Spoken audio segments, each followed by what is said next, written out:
नमस्कार। बीए पाठ द्वितीय के सभी विद्यार्थियों का ऑनलाइन कक्षाओं के चौथे व्याख्यान में स्वागत है। हम सेकंड पेपर की प्रथम यूनिट में अपराध नामक अवधारणा पिछले 3 अध्यायों में चर्चा कर चुके हैं। अपराध की परिभाषा, प्रकार और उसके पश्चात अपराध के सैद्धांतिक उपागम पर आज चर्चा करेंगे।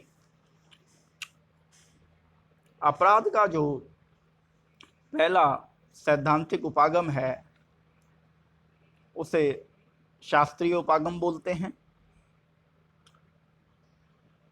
यह इस उपागम के अंतर्गत बैकरिया, बेंथम, जॉन हावर्ड आदि विद्वानों के सिद्धांत आते हैं।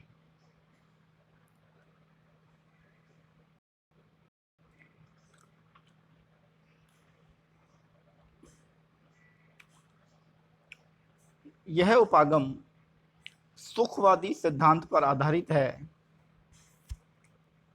और इस उपागम के विद्वानों का मानना है कि प्रत्येक व्यक्ति तार्किक व विवेकी होता है। समाज में किसी भी प्रकार का कार्य करने से पूर्व वह सुख व दुख का अनुभव करता है या उसका अनुमान लगाता है। जिस कार्य में उसे अधिक सुख प्राप्त होता है,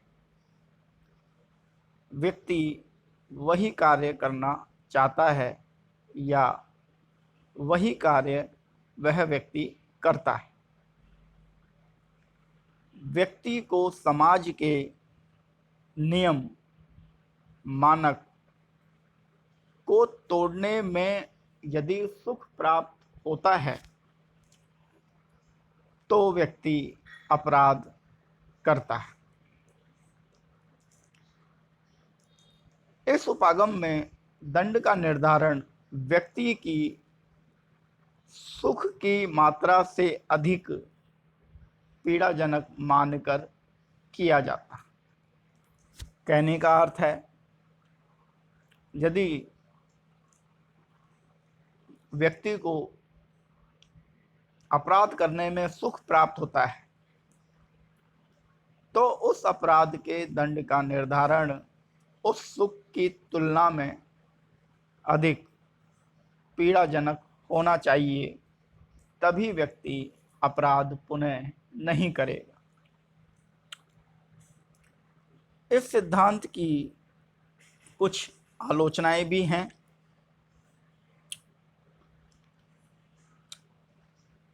यह उपागम या सिद्धांत आयु, लिंग और बुद्धि जैसे तत्वों को शामिल नहीं करता है। अर्थात अपने उपागम में या व्यक्ति की आयु, लिंग और बुद्धि को कोई महत्व नहीं देता। सीधा सुखवादी सिद्धांत सुख और पीड़ा की कल्पना के आधार पर निर्मित किया गया है। इसी प्रकार यह सिद्धांत अपराध की प्रकृति और अपराध के प्रकार को भी कोई महत्व नहीं देता, उसकी अवहेलना करता है, क्योंकि सुखवादी सिद्धांत सुख और दुख की बात है। अपराध की नेचर और टाइप्स का शास्त्रीय सिद्धांत अवहेलना करता है। यह उपागम अपराध की व्याख्या स्वतंत्र इच्छा शक्ति के सिद्धांत पर करता है, जो कि अव्यावहारिक है, अर्थात स्वयं व्यक्ति के ऊपर निर्धारित करता है।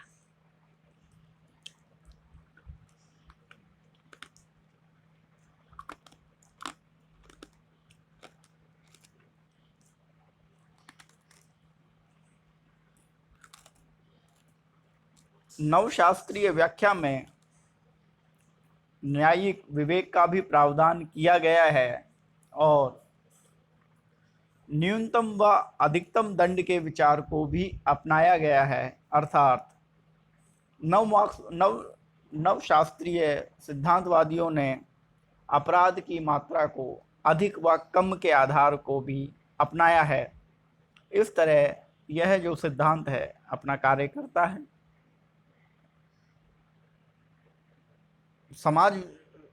समाजशास्त्र में अपराध का जो दूसरा सिद्धांत है वह सिद्धांत जैविकीय उपागम है। इस उपागम के प्रवक्ता लोम्ब्रेसो, फेरी, गारोफेला इत्यादि अपराधशास्त्री या विद्वान हैं। इन सभी ने आपराधिक व्यवहार को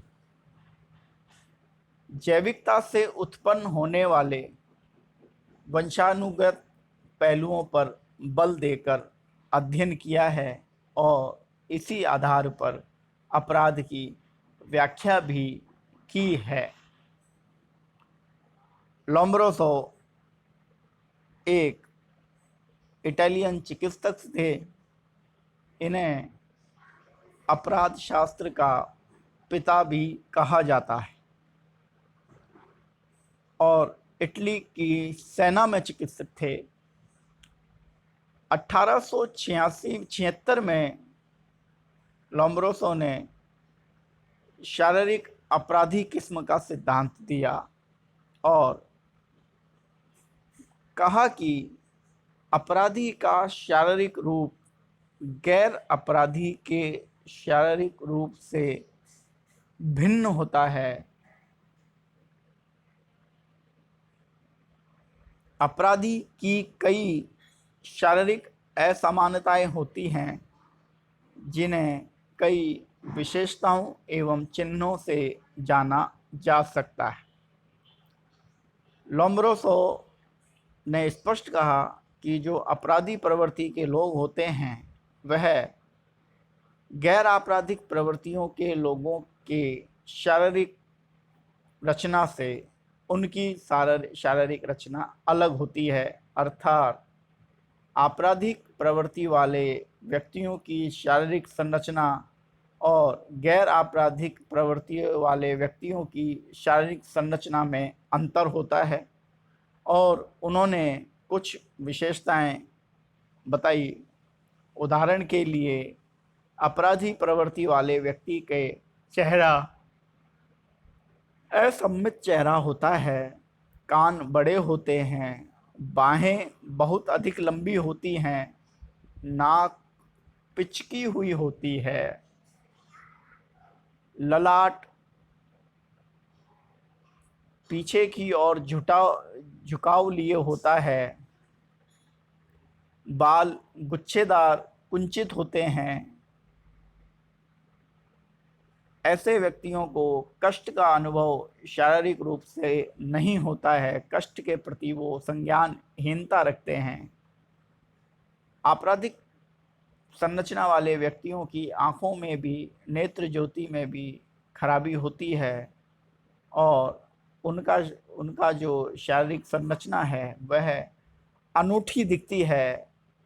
सामान्य व्यक्तियों की तुलना में ऐसे व्यक्तियों शारीरिक रूप से भिन्न दिखाई देते हैं। एक बार पुनः आप इसको देखें। असममित चेहरा, बड़े कान, अधिक लंबी बाहें, पिचकी हुई नाक, पीछे की ओर झुका ललाट, गुच्छेदार कुंचित बाल, पीड़ा की तरह संज्ञानहीनता अर्थात पीड़ा का कष्ट न होना, आँखों में खराबी, शारीरिक अनूठापन आदि विशेषताएं और लक्षण लोम्ब्रोसो बताते हैं।